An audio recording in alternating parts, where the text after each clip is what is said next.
NBA Hall of Fame Alonzo Mourning is calling on men to prioritize their health. This after he revealed last week he was diagnosed with stage 3 prostate cancer and beat it. Prostate cancer impacts millions of men in the U.S. every year, but it can be caught and treated. So here with more insight on the disease is RadNet urologist Dr. Rahul Mehan. Thank you so much for joining us this morning. Really appreciate it. We do want to just start off with the basic question. What are some ways to detect prostate cancer and also treat it? A great question. Thank you for having me today. I think the number one thing that we can do is blood work. And undergoing prostate cancer screening starts with PSA testing. And that's a simple blood test that you can do with your family doctor. And, prostate cancer is so common. Like you said, this year, 300,000 new cases of prostate cancer will be diagnosed. And there's around 35,000 deaths from prostate cancer this year. It's the second leading cause of cancer death in men and the second most common cancer in men. Very interesting. There's 3.4 million American men living with prostate cancer right now. Now, since you say that it's, often treatable if it's caught early, why is that not happening? Are men hesitant to go to the doctor? Are we not going to the doctor enough? What's that gap that we're seeing? Yeah, great question. I think men don't take care of themselves like they should. They're not proactive on their health. As a guy, we're programmed to be a provider and take care of others. And it's hard for us to prioritize our own health and to see a doctor and to get tested. A lot of guys are nervous too when they think about prostate cancer. They think about having a rectal exam. And what they don't know, in today's world, most family doctors don't even do rectal exams. They start with blood work. And that should be done early on for men at high risk. And that includes African-American men. And African-American men are at higher risk of having prostate cancer.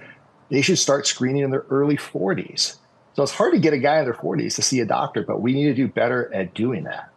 Did that change at all? Did that age range change? Are we now trying to make sure it's detected even earlier and get younger men? Or has that the 40-year-old range, has that been the range for a while? No, it's changed. So traditionally, prostate cancer, and it's more common as men age. Age is probably the most impactful risk factor for prostate cancer. As we age, men get it, and something that if we live long enough, probably all of us will get it. But there are younger men getting prostate cancer, more aggressive stages of prostate cancer, and the goal is to catch those men. But typically, for an average guy, when you turn 50, you should get a PSA check. But for high-risk groups, and high-risk groups include people that have a family history of prostate cancer, if you had a dad or a brother, or if you're African-American in descent, or if you're Caribbean with Black ancestry, those men are at higher risk of having prostate cancer, should be screened earlier in the early 40s. You mentioned this twice already, that Black men are at higher risk. Why is that? Well, it's a great question. And for a couple of reasons. I mean, one, we probably think there's genetics involved. We know being of West African descent puts men at higher risk of having prostate cancer. But two, there's probably a stigma, and in a different culture, in different groups, some certain men seek medical attention and other men do not. There's some social economical status also too with testing. And, we need to do a much better job from the medical community to put an arm out and to include Black men into our practices and to encourage them to be screened and tested much earlier.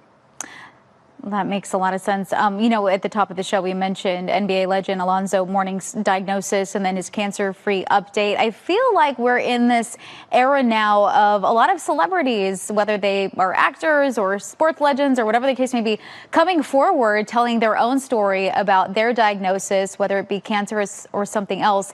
So why is it so important for people in that status, I guess, to share their stories? Yeah, this has been taboo for so many years. Most guys don't talk about their health. They don't talk about prostate health or prostate cancer and what that is. And, there's a stigma there. And it's so important that we have these celebrities. And I mean, just this year, we've had so many people in the news come out and tell their story.